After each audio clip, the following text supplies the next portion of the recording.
Hello. I never thought my life would turn into something out of a bad drama. My name's Ethan, and up until a few weeks ago, I thought I had it all figured out. Lisa and I have been married for 6 years. She's an artist, a talented one, who's always had a flair for the dramatic. I'm just a guy who works with his hands, building furniture and fixing things around town. We were the couple people envied. Her wild creativity balanced by my steady practicality. It started subtly, like the kind of cracks you don't notice in a piece of wood until you start sanding it down.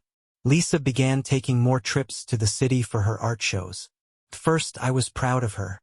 I'd drive her to the train station, kiss her goodbye, and remind her not to stress about anything back home. But then things started to feel off. She'd come back smelling like perfume that wasn't hers. She always claimed it was from someone hugging her at an art opening. "You know how these things are, Ethan," she'd say, laughing it off. "Artists are huggers." And her stories about these trips started to get inconsistent.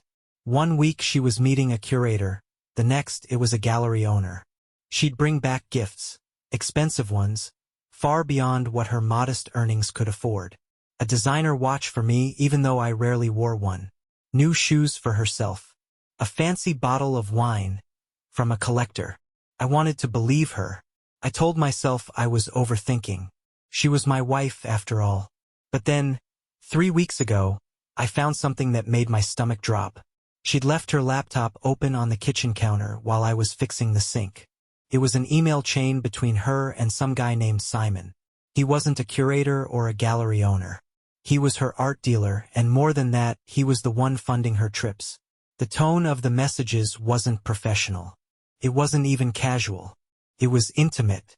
Simon wrote about how he couldn't wait to see her, and missed the way her laugh filled his penthouse. Lisa's replies were equally sickening. "I'm counting down the days. You make me feel alive in a way Ethan never could."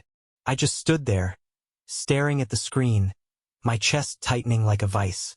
I wanted to confront her right then and there, but something stopped me. Instead, I closed the laptop, took a deep breath, and decided I needed more than just an angry confrontation. I needed to know the full truth, and, if I was honest with myself, I wanted to make her regret every single lie she told me. And so I started planning. The next morning, I went about my routine as if nothing had changed. Lisa had already left for the studio by the time I got up, so I had the house to myself. I poured a cup of coffee, sat at the kitchen table, and stared at her laptop. I wasn't proud of what I did next. Spying on your wife isn't exactly what a trusting husband does. But at that point, trust wasn't part of the equation anymore. It didn't take long to find what I was looking for. The email thread I'd seen the night before was just the tip of the iceberg. There were hundreds of messages between Lisa and Simon, some dating back over a year. They weren't just talking about art shows and gallery openings. They were planning trips to places I'd never even heard her mention. Private resorts, high-end hotels, and, most damning of all, a villa in Italy. She wasn't just meeting Simon. She was living a life I wasn't even a part of. I found receipts for flights booked under her name but paid for with Simon's credit card. Photos of the two of them at dinners, on yachts, smiling like they didn't have a care in the world. It was all there, right in front of me, like a goddamn highlight reel of their affair. And then I found something worse. A folder buried deep in her files titled Work. It was filled with photos of women, all younger, glamorous, and strikingly beautiful. Next to each photo were notes. Names, ages, and a few cryptic comments. High-end clientele only. Discreet, loyal, potential for upscale events. It hit me like a freight train. Lisa wasn't just cheating on me. She was scouting women for Simon's business. I remembered hearing rumors in town about Simon's side hustles. People whispered that his art dealership was a front, but I never paid much attention. Now I had proof. He wasn't just selling paintings. He was running a high-end escort service, and Lisa was helping him. I closed the laptop and sat back, my mind racing. What kind of person had I married? I couldn't confront her. Not yet. If I burst out with accusations, she'd lie, twist the truth, make me feel like I was the crazy one. No, I needed to be smart about this. I needed to play the long game. Lisa came home late that night, smelling like wine and some floral perfume that definitely wasn't hers. She kissed me on the cheek and asked how my day was. Like everything was perfectly normal. I played along, smiling and nodding, but inside, I was already working out my next move. I wasn't going to let this go. I wasn't going to let her and Simon get away with this. After a night of restless sleep, I woke up with a clear purpose. If Lisa was going to lead a double life, I was going to make sure she tripped over her lies. But to do that, I needed evidence. Real, undeniable proof that would leave her no way out. I started small. Her car was the easiest place to look first. Lisa was always forgetful about cleaning it, so I figured there might be something there.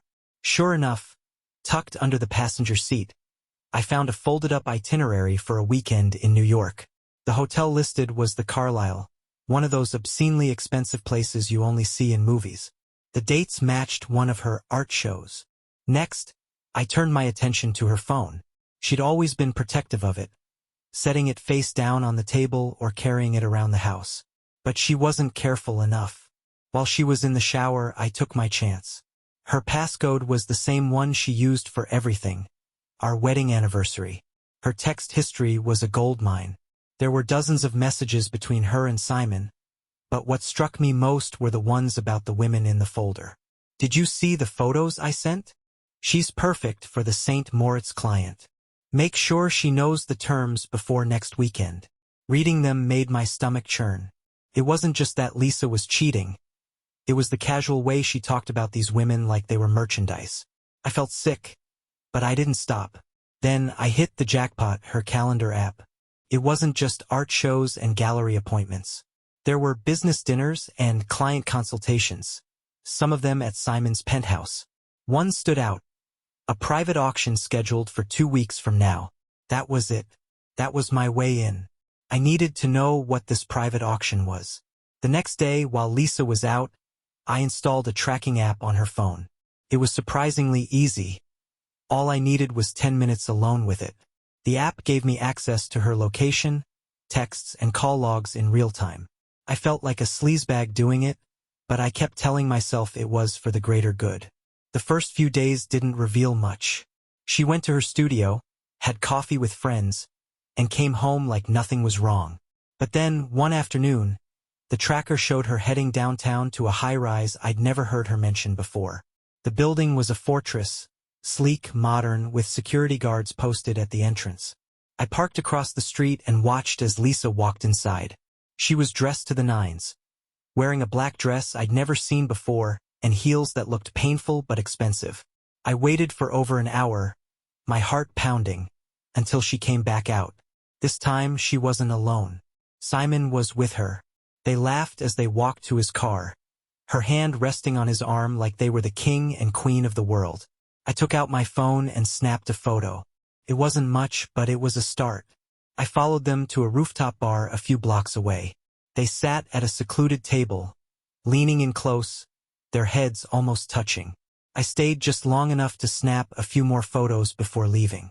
I couldn't stomach watching them any longer.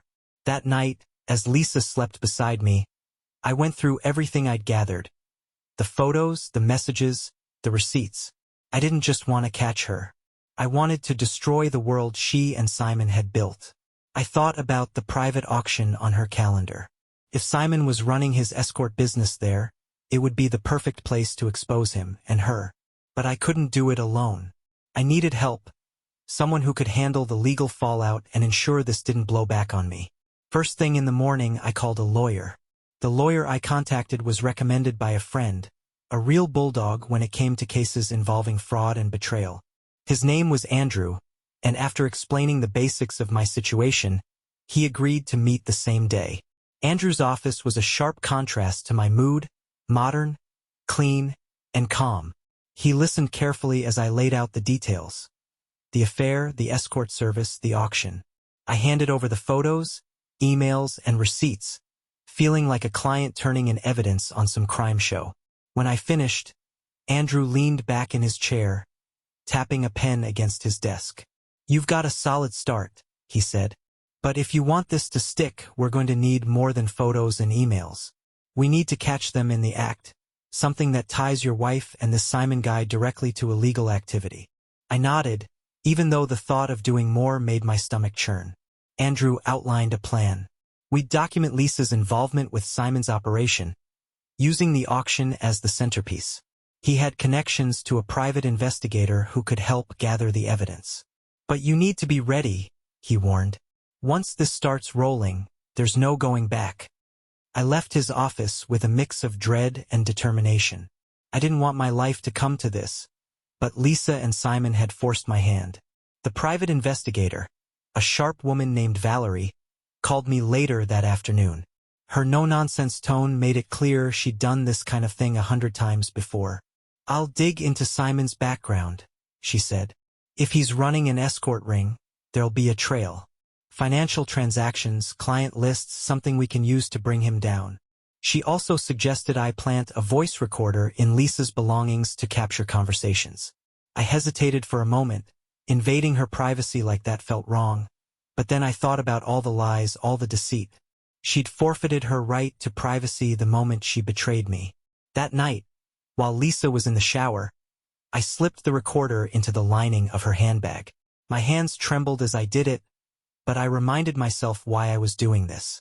When she came out, she was smiling, wrapped in a towel, and humming a song I didn't recognize. It was surreal. Here she was, acting like nothing was wrong, while I was unraveling the secret life she thought she'd hidden so well. I slept on the couch that night, unable to stomach lying next to her. She claimed I'd been working too hard and needed to relax. I just grunted and told her I had a lot on my mind. In reality, I was counting down the days until the auction. The next few days passed in a haze of tension and careful observation. Lisa carried on as if everything was normal, and I played my part, keeping up the facade of the devoted husband. Valerie worked quickly. By midweek, she sent me a detailed report on Simon. His art dealership was exactly what we suspected. A front. Bank records showed massive cash deposits, far beyond what he could earn from selling art. Even more damning were the photos she'd taken of him meeting with known escorts and wealthy clients. He's not just running the operation, Valerie told me over the phone. He's the centerpiece. Without him, this whole thing falls apart. That wasn't all. Valerie had also found evidence that Lisa wasn't just a passive participant. She was actively helping Simon recruit women and arrange meetings. There were emails and text threads between her and potential clients, disguised with coded language but easy enough to decipher once you knew what to look for. It was worse than I'd imagined. The voice recorder I'd planted in her handbag confirmed everything. One recording captured her on the phone with Simon, discussing a high-value client and how much they could charge him. You think he'll go for 20 grand? Lisa asked, her tone casual, like they were talking about the price of a painting. He'll pay whatever we tell him to, Simon replied. Just make sure she's ready for the auction. Hearing her voice made my blood boil. This wasn't the woman I'd married. This was someone else entirely. Someone cold, calculating, and greedy. Valerie was impressed by the recordings. This is exactly the kind of evidence we need, she said. But if you really want to make an impact, we need to hit them during the auction. That's where everything's going to come together. The plan was simple but risky. Valerie would infiltrate the event as a potential buyer, wearing a hidden camera to capture everything. I would remain in the background, ready to provide backup if things went south. Andrew had already prepared the legal framework to hand over to the authorities once we had the final proof. As the date of the auction approached, I could barely contain my anger. Lisa continued to lie to my face, telling me she was preparing for an important gallery showing. She even asked me to help her pack some of her art supplies, smiling sweetly as I handed her the tools she'd used to cover up her real intentions. Thanks, babe, she said, kissing my cheek. You're the best. I stood there, my jaw clenched, and watched her drive away. This was it. 2 more days until everything came crashing down. The night before the auction, Lisa was restless. She paced the living room, sipping wine and fiddling with her phone, glancing at me every now and then like she was waiting for something. Big day tomorrow? I asked, keeping my voice light. Yeah, Just nervous about the show, she said, forcing a smile. It's a big opportunity. I nodded, pretending to care. You'll do great. You always do. Her expression softened, but there was something off about the way she looked at me, like she was trying to convince herself that everything was fine. When she finally went to bed, I stayed up, staring at the clock. My mind was racing. I kept thinking about the betrayal, about the life she'd been leading right under my nose. But more than anything, I thought about the auction and what was about to unfold. I didn't sleep that night. The next morning, Lisa left early, dressed in a sleek black dress and carrying a leather portfolio. She kissed me goodbye and told me not to wait up. Don't worry about me, I said, watching her walk out the door. Good luck. As soon as she was gone, I grabbed my phone and called Valerie. She's on the move, I said. You ready? Already there, she replied. I've got eyes on the venue. Simon's setting up, and it looks like some of the guests are starting to arrive. I drove to a nearby parking lot a few blocks from the auction site. From there, I could monitor everything through the live feed from Valerie's hidden camera. The event was being held in a swanky penthouse, with floor-to-ceiling windows overlooking the city. The kind of place where money and power collided in secret. The feed showed Simon greeting guests at the door, all smiles and charm. Lisa was there, too, mingling with the crowd and playing her role perfectly. She laughed, poured drinks, and gestured toward the pieces of art displayed around the room. But I knew the real merchandise was yet to be revealed. As the night went on, the atmosphere grew more tense. Simon began leading small groups into a back room, where the real auction was taking place. Valerie followed discreetly, her camera capturing everything. Inside, the air was thick with anticipation. A lineup of women stood at the front of the room, each introduced with a brief description of her talents and starting bid. The men in the audience sipped champagne and whispered amongst themselves, flashing predatory smiles as they raised their paddles. And there was Lisa standing next to Simon, helping him orchestrate the entire thing. Watching it made my stomach turn, but I couldn't look away. This was the proof we needed, the final nail in the coffin. Got it all on tape, Valerie whispered into her mic. I'm heading out now. I waited in the car, gripping the steering wheel so tightly my knuckles turned white. When Valerie finally emerged, she slipped into the passenger seat and handed me the camera. It's all there, she said. Now let's make sure they pay for this. The drive to Andrew's office was quiet. Neither of us spoke, but the tension was palpable. When we arrived, Andrew was already waiting, his face grim as he reviewed the footage. This is more than enough, he said. We'll hand it over to the authorities first thing tomorrow. They'll be shut down by the end of the week. I nodded, but I wasn't satisfied. It wasn't enough to just take them down quietly. Lisa and Simon had humiliated me, lied to me, made a mockery of our life together. I wanted the whole world to see what they'd done. I wanted revenge. The day after the auction, I couldn't shake the rage boiling beneath my skin. Valerie and Andrew were satisfied, confident that the authorities would act swiftly. But for me, it wasn't enough. Taking down Simon's operation wasn't going to scratch the surface of what I wanted Lisa to feel. She needed to know what it was like to be exposed, humiliated, and torn apart piece by piece. Lisa came home late that evening, looking tired but smug. She slipped off her heels and poured herself a glass of wine, acting like she hadn't just spent the night selling people's lives. How'd it go? I asked, leaning against the kitchen counter, feigning interest. Better than expected, she said with a sly smile. It was productive. I wanted to confront her right then and there, to scream at her and tell her I knew everything. But I held back. I wasn't ready to show my hand just yet. Instead, I started putting the final pieces of my plan together. The first step was leaking the footage. Valerie had ensured the camera captured clear audio and video of the auction. Simon, the clients, the women, and Lisa front and center. With Andrew's help, I compiled an anonymous package that included the footage, emails, and text messages. I sent it to every major news outlet I could think of. The second step was personal. Lisa had an art show scheduled the following week at a prestigious gallery downtown. It was her big moment, one she'd been bragging about for months. I made sure to coordinate my move with that exact event. When the day arrived, I stayed calm, even as I helped her load her artwork into the car. She was in high spirits, chatting about the connections she planned to make and the critics she hoped to impress. "You should come tonight," she said as we unloaded the last piece.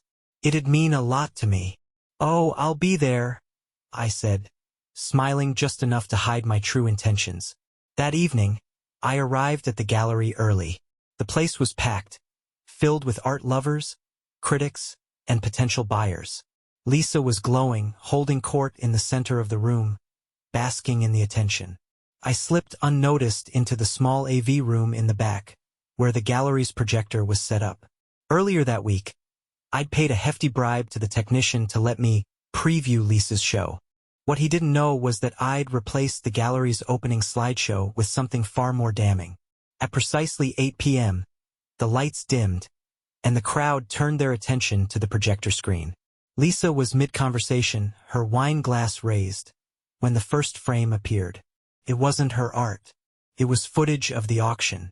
Simon's voice echoed through the room, introducing the first woman for bidding. Gasps rippled through the audience as the scene unfolded. The lineup of women, the clients, the bids, and finally, Lisa standing beside Simon, smiling as she facilitated the sale. Lisa froze, her face draining of color. "What the hell is this?" someone shouted. Murmurs and whispers turned into loud chatter, and the gallery owner stormed toward the projector, frantically trying to shut it off. But the damage was already done. Lisa stumbled backward, her glass slipping from her hand and shattering on the floor. "Ethan," she hissed, her eyes scanning the room until they locked on mine. I stepped forward, my expression calm. "I told you I'd be here." She lunged toward me, but the crowd was already closing in, their shock turning into anger. Phones were out, recording the chaos as reporters and critics bombarded her with questions. "What kind of operation are you running? Is this why you've been traveling? Did you know about Simon's criminal activities?" Lisa looked around wildly, her carefully constructed world crumbling before her eyes. She tried to speak, to defend herself, but the noise was deafening. I didn't stick around to watch the rest. As I walked out into the cool night air, I felt a weight lift from my chest. She was finally getting what she deserved. I didn't go home that night. Instead, I checked into a motel just outside of town, needing distance from the mess I'd unleashed. My phone buzzed relentlessly with calls and messages from Lisa, alternating between angry accusations and desperate pleas. "Ethan, what the hell did you do? Call me. We need to talk about this. You've ruined me. Please, just let me explain." I turned off my phone, threw it on the nightstand, and poured myself a drink from the motel's dusty minibar. For the first time in weeks, I felt a sense of calm. By morning, the fallout was all over the news. Every major outlet had picked up the story, broadcasting Simon's operation and the damning footage from the auction. Lisa's face was plastered everywhere, her name linked to the scandal in every headline. High-end escort ring exposed, art dealer and wife accused of trafficking, betrayal and deception. The dark secrets of Lisa and Simon. It wasn't just the media. Social media exploded too. The video from the gallery was trending, with thousands of people dissecting every detail. The comments were brutal, filled with outrage and condemnation. Lisa's reputation was annihilated. I went back to the house later that afternoon, unsure of what I'd find. The driveway was empty, and the curtains were drawn, giving the place an eerie stillness. Inside, it was quiet, save for the faint sound of the TV playing in the living room. Lisa was on the couch, her hair disheveled and her eyes bloodshot. Empty wine bottles littered the coffee table, and the air was heavy with the smell of alcohol and stale perfume. She looked up as I entered, her face a mix of anger and desperation. "You think you've won?" She spat, her voice slurred. "You think this makes you the good guy?" I didn't answer. Instead, I walked past her, heading for the bedroom to grab a bag I'd packed weeks ago. "Don't walk away from me," she screamed, stumbling after me. "You don't get to ruin my life and just leave." I turned to face her, my expression cold. Ruin your life? You did that all on your own, Lisa. Her face twisted with rage. I did this for us. For our future. You think I wanted to work with Simon? You think I liked it? You didn't just work with him, I said, my voice steady but sharp. You betrayed me, lied to me, and sold other people's lives like they were commodities. Don't you dare try to justify it. Tears streamed down her face as she tried to reach for me, but I stepped back. I loved you, Lisa, I said, my voice softening just enough to let the pain show. But the person you've become, I don't even recognize you. I slung the bag over my shoulder and headed for the door. Ethan, wait, she pleaded, collapsing to her knees. Please, we can fix this. I'll do whatever it takes. Just don't leave me. I paused, looking back at her one last time. You made your choices. Now you have to live with them. And with that, I walked out, leaving her and the wreckage of our marriage behind. I didn't look back as I left the house. The moment I stepped outside, it felt like I was finally free of the suffocating weight Lisa had pressed down on me for months, maybe even years. I drove to the motel, where I planned to stay until I figured out my next steps. The fallout from the auction was accelerating. Simon had been arrested early that morning, and from what Valerie told me, the authorities were building a strong case against him. The footage we provided, combined with his financial records and testimonies from former employees, left little room for him to wriggle out. Lisa wasn't arrested, at least not yet, but her name was everywhere. The press labeled her as Simon's accomplice, painting her as a willing participant in his crimes.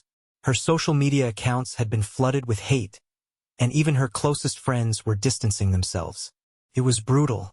I didn't feel bad for her, but there was a hollow ache in my chest that I couldn't ignore. Despite everything, she had been my wife, my partner, the person I thought I'd grow old with. Now she was just a stranger tangled in her own lies. Later that evening, Valerie called with another update. They're filing charges against Simon for human trafficking, money laundering, and tax evasion, she said. As for Lisa, it's only a matter of time. They're digging into her role in the operation. Good, I replied. She deserves it. Valerie hesitated. Look, Ethan, I know this isn't what you want to hear, but there's a chance she could cut a deal. If she cooperates, she might avoid serious jail time. I clenched my jaw, the thought of Lisa worming her way out of accountability making my blood boil. She can't just walk away from this. She won't, Valerie assured me. Even if she avoids prison, her life as she knew it is over. She's lost everything, her reputation, her career, That's not something she'll bounce back from. It was a small comfort, but it didn't feel like enough. The next morning, I got a call from Andrew. The gallery owner reached out, he said. He wants to meet with you. Why? I asked, surprised. He feels blindsided by what happened and wants to make amends, Andrew explained. He's offering to let you display your woodworking pieces in the gallery as a way to make up for the scandal. I didn't know how to respond. For years, I'd watched Lisa chase her dreams while I put mine on hold. The idea of my work being showcased felt foreign, but it also felt like a chance to reclaim something of my own. Tell him I'll think about it, I said, still unsure. The rest of the day was spent packing up the last remnants of my life with Lisa. I returned to the house briefly, making sure she wasn't there, and gathered my tools, personal belongings, and anything else that mattered to me. As I was leaving, I found a framed photo of us from our wedding day. For a moment, I just stared at it, memories of happier times flooding back. Then, without a second thought, I tossed it into the trash. By the time I got back to the motel, I felt lighter. I wasn't sure what the future held, but I knew one thing. Lisa's lies no longer defined me. The days following my departure from Lisa were a whirlwind of closure and revelations. The media storm surrounding the auction had only grown louder, with new details surfacing every day. Simon was being torn apart in the press, and his network of wealthy clients was scrambling to distance themselves from the scandal. Lisa, on the other hand, had gone silent. Her lawyer released a vague statement claiming she had no knowledge of illegal activities, but no one was buying it. Valerie called to let me know that Lisa had been summoned for questioning. She's trying to cut a deal, Valerie said. She's throwing Simon under the bus to save herself. I wasn't surprised. Lisa had always been a survivor, willing to do whatever it took to come out on top. But this time I hoped it wouldn't work. A week after I moved into the motel, Andrew called with some surprising news. Simon's lawyer reached out to me, he said. Why? I asked, my chest tightening. They want to settle, Andrew replied.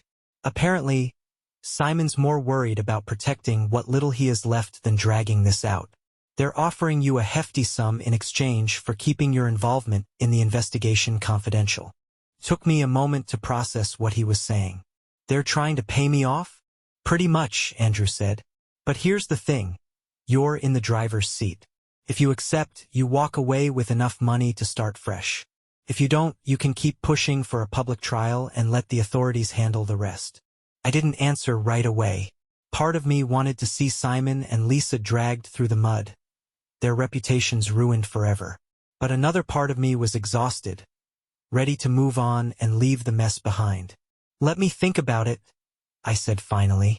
The next day, I got an unexpected visitor at the motel. It was Lisa. She looked like a shadow of herself, her hair unkempt and her eyes hollow. She stood in the doorway, clutching a folder to her chest, her lips trembling as she tried to speak. Ethan, she said softly. Please, I just need to talk to you. I crossed my arms, leaning against the doorframe. What could you possibly have to say? She took a shaky breath and held out the folder. I wanted you to have this. I opened it cautiously, unsure of what to expect. Inside were signed divorce papers, along with a letter in Lisa's handwriting. I'm not going to fight you, she said, her voice barely above a whisper. I know I don't deserve forgiveness, but I wanted you to know. I'm sorry. I stared at the papers, the weight of her words sinking in. Sorry doesn't change what you did, I said coldly. You destroyed everything we built together. You betrayed me in every way possible. Do you even understand that? Tears welled up in her eyes, but she didn't look away. I know I can't fix this, Ethan. I know I've lost you, but I wanted you to know. I loved you. I really did. I laughed bitterly. You have a funny way of showing it. She nodded, wiping her tears with the back of her hand. Goodbye, Ethan. And just like that, she was gone. I stood there for a long time, holding the folder and staring out at the empty parking lot. I should have felt relief, but all I felt was an overwhelming sense of sadness for what could have been. After a while, I went back inside and signed the papers. It was time to move on. The divorce papers felt heavier than they should have as I placed them back into the folder. Signing my name felt like the end of something far bigger than just a marriage. It felt like closing the door on a life I'd built with someone I thought I knew. A few days later, Andrew called with more updates. The authorities are moving forward with the charges against Lisa, he said. Even with her cooperation, she won't walk away unscathed. What kind of charges? I asked. Accessory to trafficking and conspiracy, Andrew replied. They've already frozen her accounts, and her assets are being seized. It's only a matter of time before she's indicted. The news should have brought me satisfaction, but instead, it left me feeling hollow. I wasn't sure what I expected. Maybe I thought watching her fall would make me feel vindicated. But instead, it just cemented how far we'd both fallen. In the meantime, I focused on rebuilding my life. The gallery owner's offer had been tempting, and after some convincing from Andrew and Valerie, I decided to take it. For the first time in years, I worked on something for myself, pouring my energy into crafting pieces I was proud of. The opening night of my exhibit was small but intimate. Friends, neighbors, and even some strangers came to admire my work, offering kind words and encouragement. It felt good, like I was finally stepping out of Lisa's shadow and creating something that was entirely my own. But even as I celebrated this new chapter, reminders of the past were everywhere. One evening, Valerie called with another update. Lisa's officially been indicted, she said. The trial date's been set for next month. I stayed quiet, unsure of how to respond. She's pleading guilty, Valerie added. It's her only option at this point. She's hoping for leniency. I should have been relieved, maybe even happy, but all I could think about was how far she'd fallen. Lisa wasn't the woman I'd married anymore, or maybe she never had been. A week later, I got another unexpected visitor. This time it wasn't Lisa. It was Simon's lawyer. He arrived unannounced, a thin, slick-looking man in an expensive suit. He introduced himself as Mr. Lawson and wasted no time getting to the point. "Mr. Ethan," he began, "my client is prepared to offer you a substantial settlement in exchange for your agreement not to testify at his trial." I raised an eyebrow. "You want me to stay quiet?" "Precisely," he said, sliding a folder across the table. "In return, you'll receive a sum of $500,000. Tax-free." I opened the folder, skimming the document inside. The offer was tempting, enough money to start over and leave all of this behind. But the idea of letting Simon by my silence left a bitter taste in my mouth. "I'll think about it," I said, closing the folder. Mr. Lawson smiled, but it didn't reach his eyes. "I hope you make the right decision." After he left, I sat at the table, staring at the folder. Part of me wanted to take the money and disappear, but another part of me wanted Simon and Lisa to face the full weight of their actions. By the time the sun set, I knew what I had to do. The next morning, I called Andrew and told him about Simon's offer. "Don't take it," he said firmly. "This is his way of trying to save himself. The evidence we have is damning, and your testimony will seal his fate." I already knew what I had to do, but hearing Andrew's conviction made it easier. "Then we move forward," I said. "Good," Andrew replied. "You're doing the right thing." I hung up and stared at the contract Simon's lawyer had left. $500,000 could change my life, but not at the cost of my integrity. I shredded the papers and tossed them in the trash. The trial came faster than I expected. Walking into the courtroom, I felt a mixture of nerves and resolve. Lisa was there, sitting at the defense table, looking pale and distant. She didn't glance at me once. Simon, however, stared me down, his smug demeanor unwavering. He looked like a man who thought he could still win. When it was my turn to testify, I told the truth. Every detail of what I'd discovered. Every lie Lisa and Simon had built their empire on. The prosecution presented the footage from the auction, and the courtroom fell silent as it played. By the time I stepped down, Simon's smirk was gone. Lisa finally looked at me when I left the stand. Her eyes were glassy, filled with something I couldn't quite read. Regret, maybe, or just the realization that everything was over. The prosecution delivered its closing arguments, painting Simon as a manipulative criminal and Lisa as his willing accomplice. The defense tried to spin Lisa as a victim, coerced into helping Simon, but the evidence was too overwhelming. When the jury left to deliberate, the courtroom buzzed with quiet tension. I didn't wait around for the verdict. I'd said my piece and was ready to let the justice system finish what I'd started. The verdict came 2 days later. Simon was found guilty on all counts: trafficking, money laundering, conspiracy. He was sentenced to 30 years in prison with no chance of parole. Lisa wasn't as lucky as she'd hoped. Despite her cooperation, the court found her complicit in too much of the operation to avoid prison. She received 5 years, a far cry from what Simon got, but enough to shatter her life entirely. I didn't go to her sentencing. I read about it in the news instead, feeling a strange mix of closure and sadness. With the trial behind me, I focused on moving forward. The gallery exhibit was a success, and I sold enough pieces to start a small woodworking business of my own. For the first time in years, I felt free from lies, betrayal, and the weight of Lisa's choices. She'd written me from prison once, but I never opened the letter. Some doors are better left closed. Bye-bye.